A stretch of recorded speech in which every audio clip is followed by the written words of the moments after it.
Hi, I'm Connie Whitman, your host, and you're listening to Enlightenment of Change on webtalkradio.net. As always, I am pleased that you are joining us this week. So my motivational quote is by Helen Keller, and she says, "The only thing worse than being blind is having sight but no vision." So, question, lately, do you feel like everyone just seems to be compelled to complain about probably almost everything in his or her lives?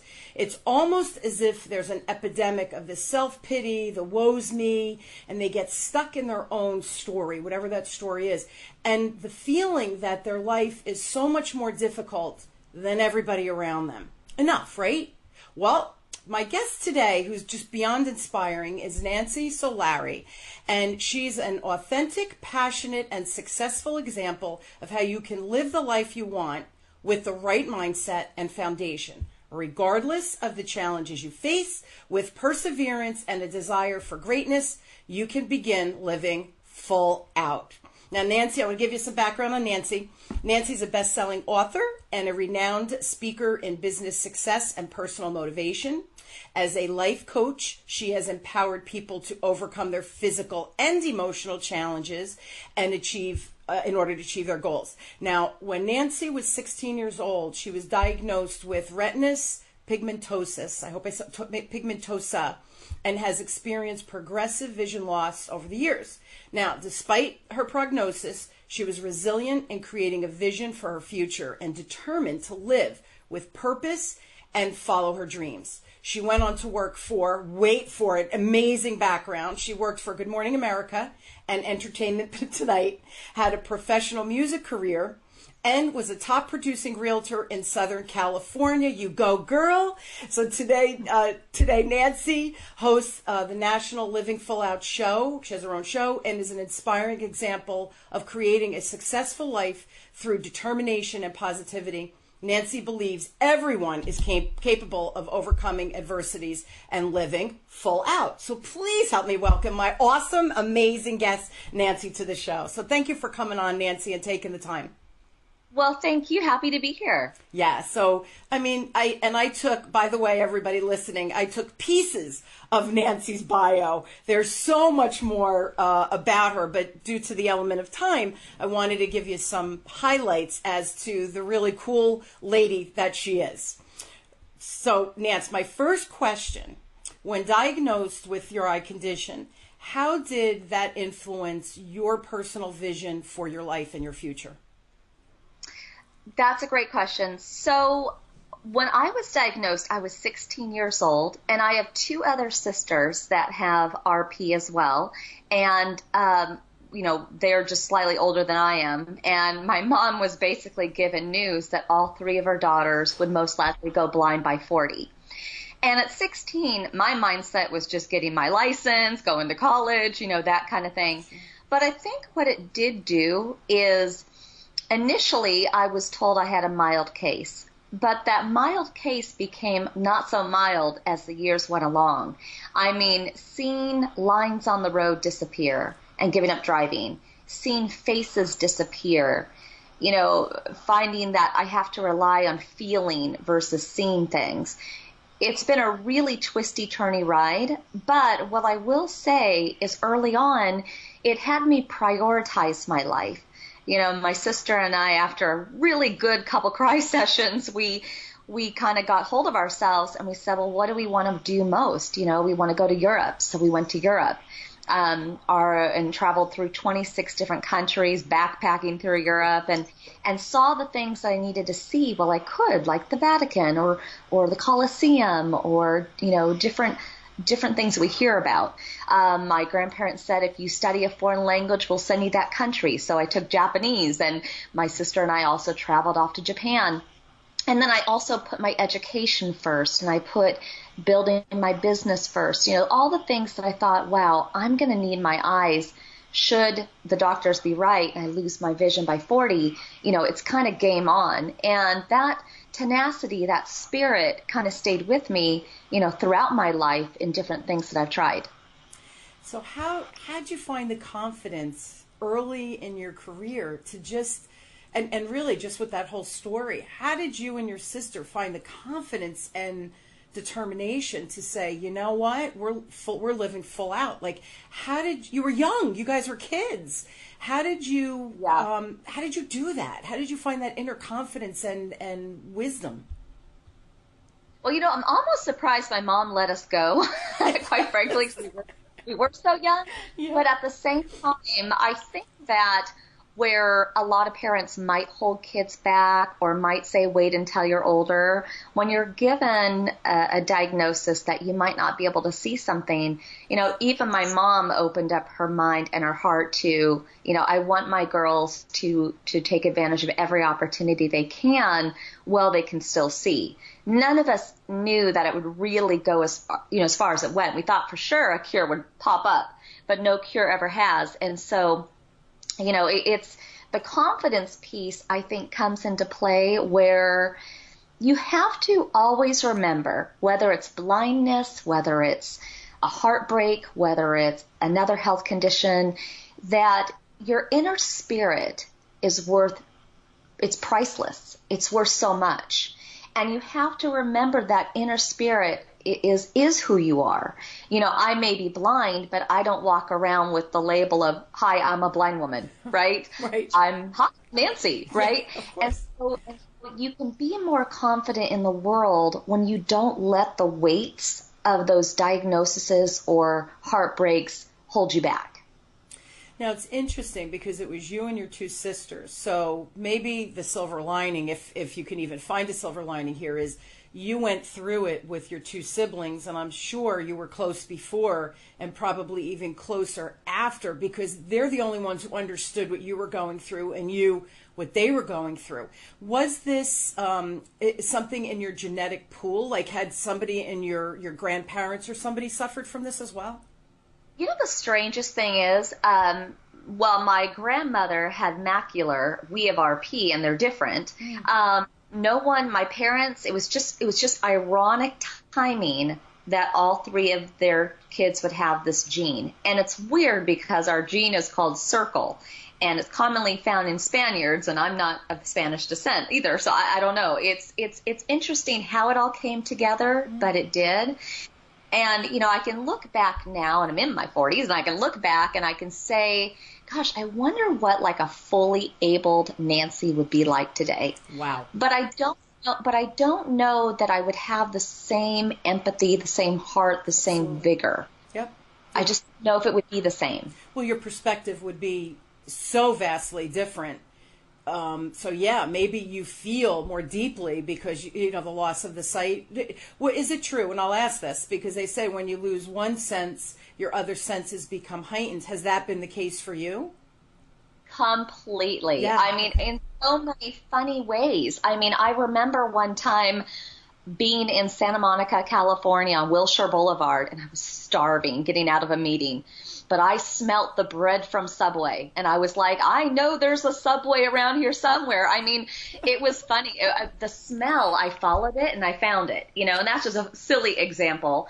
But beyond that, for example, on a more meaningful example, when I meet people, I really can't see their face. I might catch a glimpse of a little bit of the eye socket or an ear or something, but for the most part, I fill in what I think somebody looks like based upon their personality. Sure. When I shake their hand, based upon their handshake, based upon their hug. So all those other senses now fill in what I can't see. Sure. Mm-hmm. It's fascinating. I mean, you look at you, right? So you're unstoppable. So all the people, my intro, when I saw your story, you had sent the email and said, I'd love to be on your show and share my story. And I thought, wow, yeah, man, this is the kind of guest that I absolutely adore because you don't put limitations on yourself. And when you don't, anything is possible, right? So losing your sight, people watching are thinking, oh, I don't know what I would do. Well, I'm sure when you were diagnosed, you didn't think, oh, I have a plan. I know exactly what I'm going to do. You figured it out, right? Each step of the way. Well, I have. And, there are some ways that you're freed when you can't see, like I don't see wrinkles. I don't see gray hairs. I mean, I check in with people and make sure, do I have them? What's going on? Right. Because I haven't really seen my face clearly in years. But Or, just even going somewhere like the grocery store. I'm an intentional shopper. I'm not looking at, ooh, I want that. Ooh, I want that, because I can't see it. Sure. So in life, you are very focused, and it's sometimes easier just because you're walking down the path that and you know what you're going for. That's true. You're just so diligent with it, though. It's fascinating, and how you help people, find their voice, find their mojo, find whatever path they should be on is just inspiring. You're inspiring. So now I have another question. Over the years, right, I'm sure you've had many, many relationships. Was it difficult to nurture those relationships? Is that a weird question? No, it's a great question. That's a really good one. So because over the years is a really long path, I would say that it's interesting in life how people, I think, should choose their words, and I have to do it too. Mm-hmm. And so it's always been very interesting, the people who strive to get me. I got a good friend one time who said to me, one day I was home and I was thinking about you, and I just decided I would squint my eyes, and I didn't even watch my show by looking at it. I just listened to it. And I so appreciated that, because she wanted to have some sense of what it was like to be me for 1 hour, Or, there are certain friends that are just so nurturing and loving, and it isn't like they baby me, but honestly, they don't want their Nancy to get hurt, and I appreciate that, and so you find out who your real friends are when something happens in your life like this. And then, it's made the people that are surface people, or people who are in it for themselves, it's made them stand out, kind of like a sore thumb, really, versus the really genuine, meaningful people. So again, I think when I look down memory lane of all the friends I have now in my life and the relationships I've had, the core group that I have now is that loving group that I want to be with. It's wonderful. Yeah, they are your peeps, right? We all need our peeps in our life. So I'm going to flip the question. How do you feel you nurture, like if I was interviewing one of your friends, how would they say that you nurture them? Like that was a beautiful description of your one girlfriend who thought, let me squint my eyes and see what she goes through every day. I'm going to do it for an hour, right? That was true compassion to look through your perspective. How have you nurtured others? I'm curious. Well, most of my friends would say that when they sit down with me, they do all the talking. I found in life that people long to be heard. People long to vent. People long to share something personal about themselves. They're just a lot of times not given that opportunity. It's go, go, go, do. It's how's the weather. And so a lot of times, I think, obviously I interview a lot of people on our show and so forth, but, I'll sit down with somebody and I'll ask them, how do you feel? And sometimes that's almost uncomfortable at first for them to tap into. Well, no one's been asking me that. Like, I don't know how I feel. And as you start to allow that person to talk, they talk and they talk and they talk. And then a lot of times they're like, oh my God, it's been 45 minutes. How are you doing? And I'm okay with that. I'm at peace with that, because it's giving that person the time to have that voice. Yeah. It's funny because listening skills as a society, we're really bad. We have so much noise in our lives, just like you said, go, go, go, do. We don't take the time or opportunity to truly listen to those that are closest to us, because we're always in go mode, hyper mode, right? So this opportunity that you provide is probably such a gift, because most of us humans, right, that we interact with humans, we lack that skill. So that's fascinating, that you've honed that ability to be compassionate at such an extraordinary level. That's remarkable to me. Well, I think it's a gift, and we can all give it. We all have that ability. Agree. Yep. Yeah. You have to try, and you have to want to, and it's not always about me, right? It's about the other person. And sometimes just extending that hand from a helpful place is wonderful, and we all need it. We're all lacking something. We're all dealing with some type of tragedy or demon, or right. We all have our crap, right, Nancy? It is what it is. Right. Yeah. So on the days that are and we all have bad days, right? So you're human, just like the rest of us. But on the days that are truly, truly difficult, what just keeps you thinking, nope, I've got this? You know, on the days that are difficult, and difficult could be the fact that, because everything in my life talks, my computer talks, my phone talks, difficult could be when my computer isn't talking because something's not happening. We've all had computer issues, but when you're a visually impaired person, you can't see it and it's not talking, that's a problem. Or, just when I'm harboring the emotions of another person going through something. What I find is switching the energy is really important. And maybe this again goes back to my other senses more than my seeing. If I jump in the shower, you can go into the shower angry, sad, whatever emotions you're going to feel. And you might flush that out with tears and grunting in the shower. But you're always going to come out of that shower more refreshed, a little bit more hopeful than you did when you went in.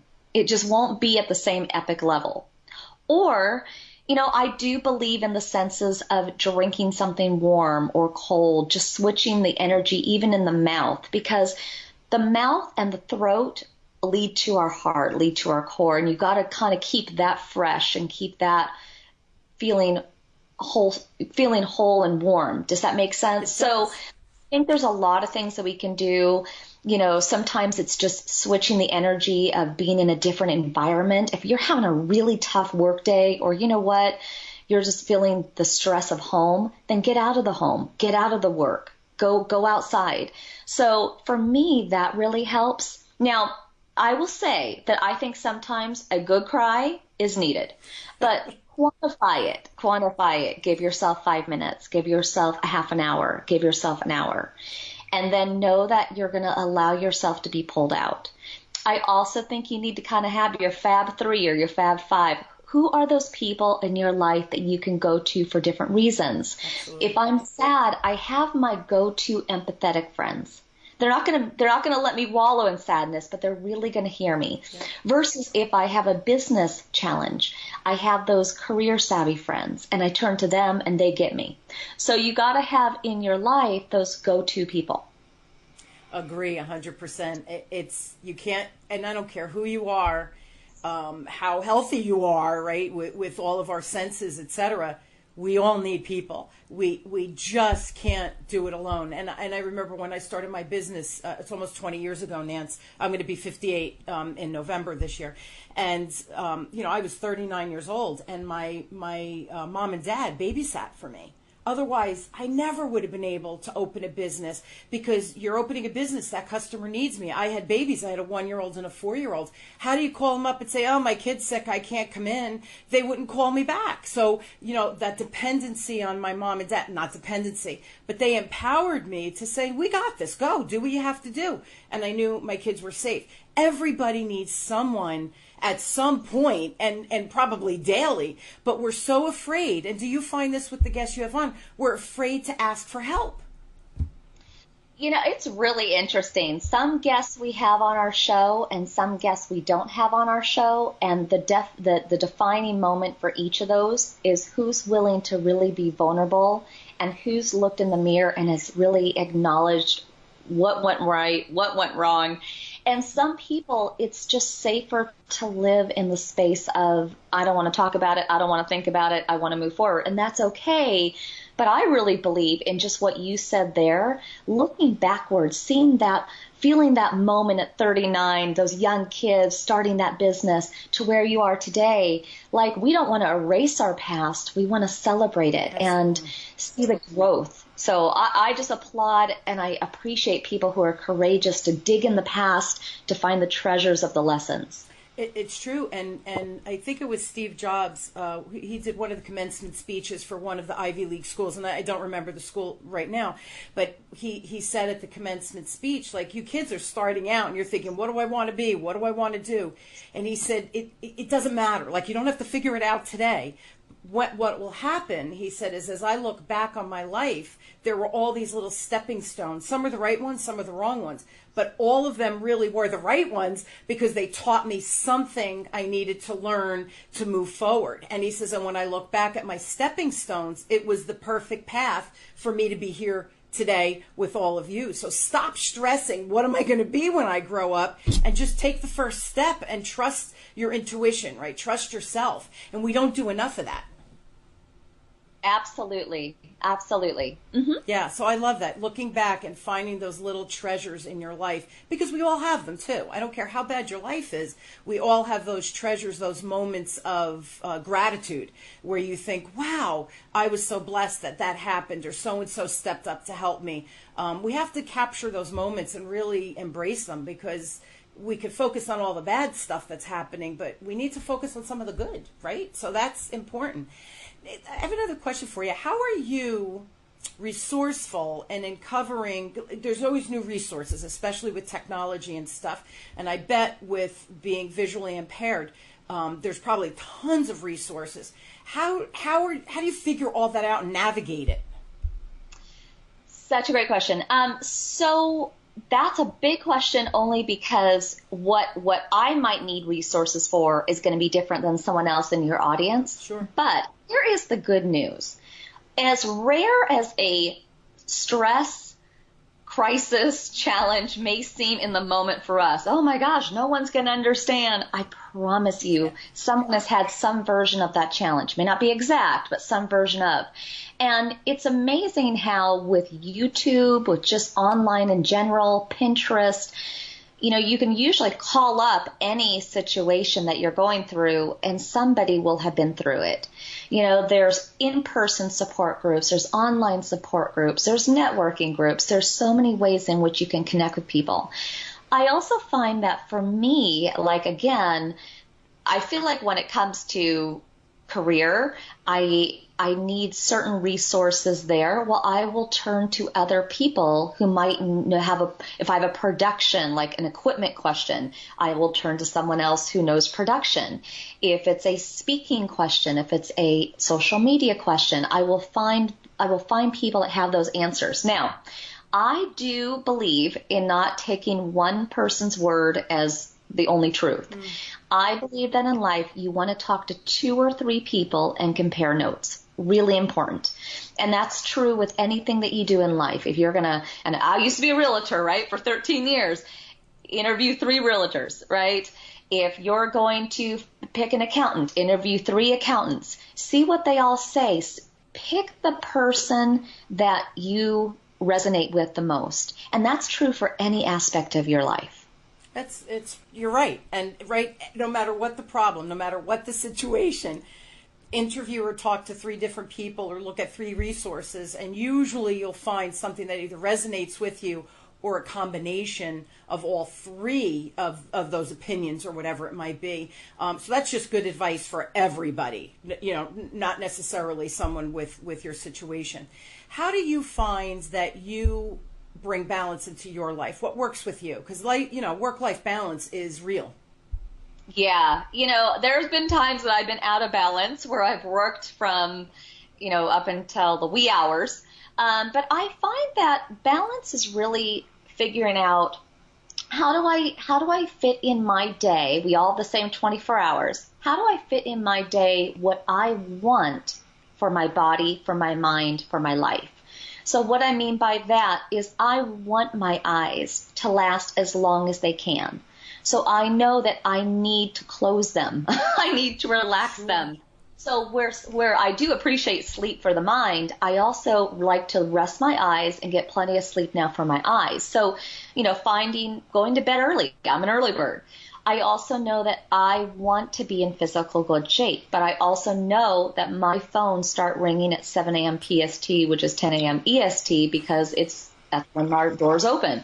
So I choose to get up at 5 a.m., 4 a.m. sometimes to get up, work out, and do Nancy personal time.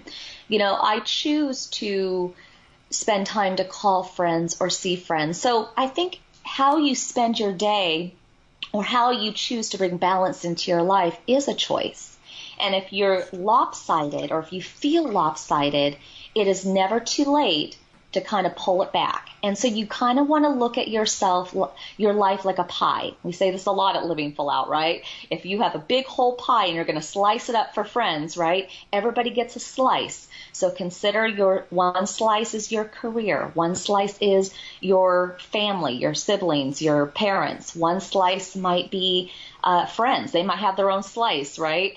And then find a way to bring balance in the 7 days, giving 5 minutes, 10 minutes, an hour to each slice. It's true, and it doesn't have to be big blocks of time. A quick phone call. You could call a friend and say, listen, I was going to text you. I wanted to hear your voice. I have to run to a meeting, but I just want you to know I was thinking of you. Everything good? We need to schedule a lunch date or a breakfast date or Skype or, depending on where they're located in reference to where you're located. It takes sometimes 30 seconds and we forget to fit that in.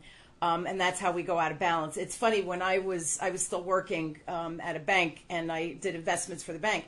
And then I got offered a position to run 100 branches, in the bank network. And we were merging, and it was in the 80s. So I'm really dating myself, Nance. But we were merging, and I was working 16, 17-hour days. And I had my one son, and I loved what I was doing. I loved my job. But I felt like I wasn't seeing my kid, and that made me a mess. And as the universe answers, I was come back, and someone from another division said, Con, we want to give you a reduced work week, which was unheard of in the early 90s, to work 3 days a week because I had this kid, and to job share with another female who had come back, had a baby. And I was like, yeah, let's do it. So the opportunity presents, but I had to know myself for me to see that opportunity as, oh my goodness, this is exactly what I was looking for. How do you like that? It fell in my lap, right? See, I love it. And that's where I think the power of positive thinking and affirmations and meditating is very powerful. But you have to sit in enough silence and be zoomed in enough into your inner core to figure out what that is. Yeah. If you're moving too fast, you're never going to have that quality time with yourself to have that chit chat. With the people you coach, what do you find that you speak to? What do you find is their hang up? And that's not the right word, but what is their biggest challenge? That's a better word. People are generally people pleasers. Most people. Where most people really do not want to say no, or they want to be everywhere, or they want to look good, or they want to have the right things, or they want to give their kids what they didn't have growing up, or they want to reach higher in their career than they thought was possible, right? And that's great. I firmly believe and support dreaming big. I mean, that's a large part of what Living Full Out's about. Sure. However, I think sometimes you have to slow down the car of life, right? You have to slow it down and you have to assess, am I living in a toxic environment? Or does this environment, could be your home, could be your work, does it allow me to step into being the person when I close my eyes at night and I dream of being? Are the people in my life, are they moochers? Are they supporters? Are they just bumps on a log and they're just not doing anything? Absolutely. Like what does that look like? And then you also have to kind of look at, am I spending my money in the right places? People don't consider looking at their budget or looking at their bills. They just pay it and move on, or they sometimes don't pay it and move on, right? So looking at your finances, looking at different aspects of your life to just take an assessment. Just take a pulse, take an assessment, see how things are going, and then start the car again and keep driving forward. But you know what? Maybe 3 months later, 6 months later, stop the car again. Pause all commitments, yes. Assess. Because I think the problem is we just go and we go and we go. So the people who call into the show, my clients that I work with, they're just exhausted.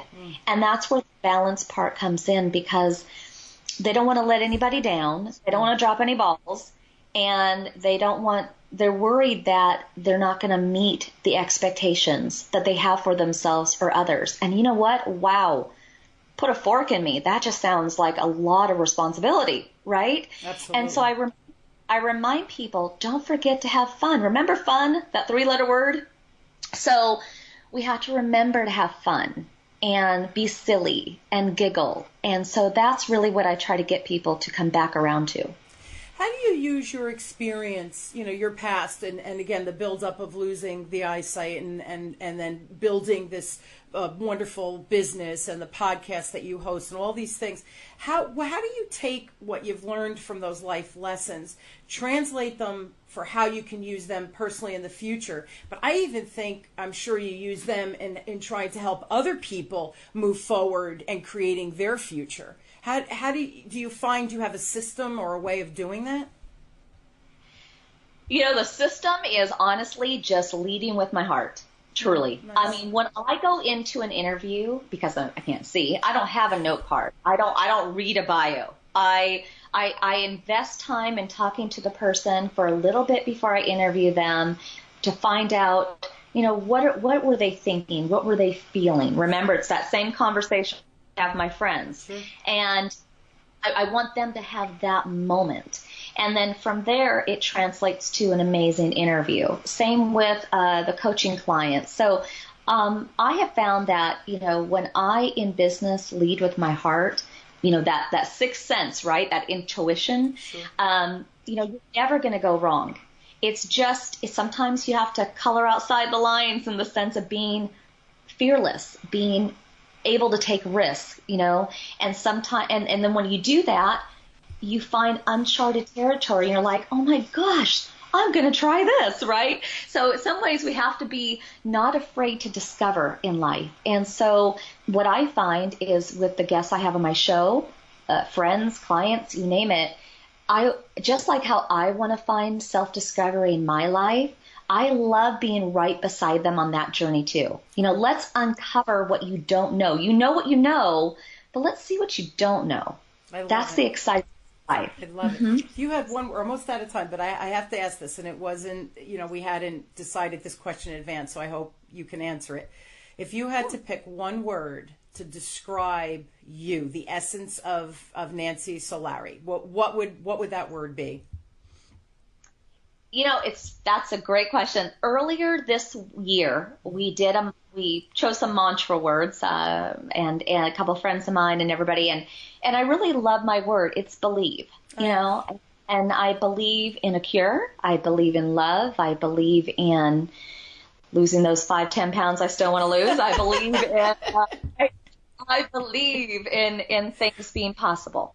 Mm-hmm. I love it. And I have to be honest, that's a great word for you, because you have to believe, or you wouldn't be where you are now with your career and your life and all the wonderful people in your life. It's a remarkable, you've had a remarkable journey that you have made inspiring and believe, right? Just believe. It's the magic of Christmas, right? I celebrate Christmas. That's my background. But that magic, you believe in the magic of life, right? Just believe, and everything will come, right? It falls into place. The universe does give us what we need, right? Whether we realize it or not. And that's the distinction. It may not give us what we want, but it's going to give us what we need. Exactly. Yep. Exactly. Which sometimes you're like, I didn't sign up for this, right? Especially you with your situation. Guys, If you have not been inspired by my buddy Nancy, there's something wrong with you. So if she has inspired you and you want to get more Nancy, please go to her website, which is livingfullout.com. And if you'd like to connect with Nancy's, and have questions or whatever specifically for her, because her computer talks to her, go to connect at livingfullout.com. And, Nancy can help you, obviously, look at the inspiring words. You've made my day, Nancy, I have to tell you. You're a pleasure to speak with. You have a great sense of humor, which I love. Because we can't take ourselves too seriously. So I just love all of your energy is just fabulous. So again, livingfullout.com or connect at livingfullout.com.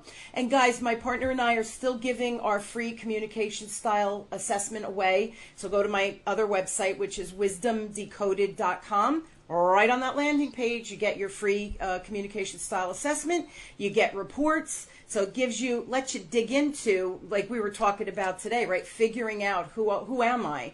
You get to peel back your onion a little bit with those free reports. So check it out. I will post Nancy's contact information and website. So a lot of people commute with us, Nance. So we don't want them driving and writing, right? Pay attention to the road. So I do post it on the website, so you guys can find Nance easily. I can't thank you enough. You are truly inspiring. You're magnificent. You're one of my favorite guests, I have to say. I personally wish you tremendous success in your next, 50 years of doing what you're doing, and just changing the world one person at a time. It sounds like what you're doing, and I love it. I think that's pretty cool. Well, thank you. And I've really had a great time on the show. And for your audience, just remember, go out there, believe, live full out, and have fun. Have fun. Isn't that true? Such an easy word, but we don't do it well. Nice.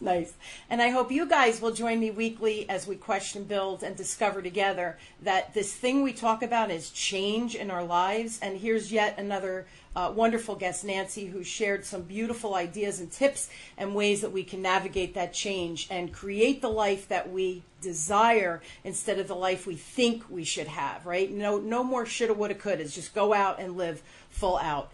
You've been listening to Enlightenment of Change with me, your host, Connie Whitman.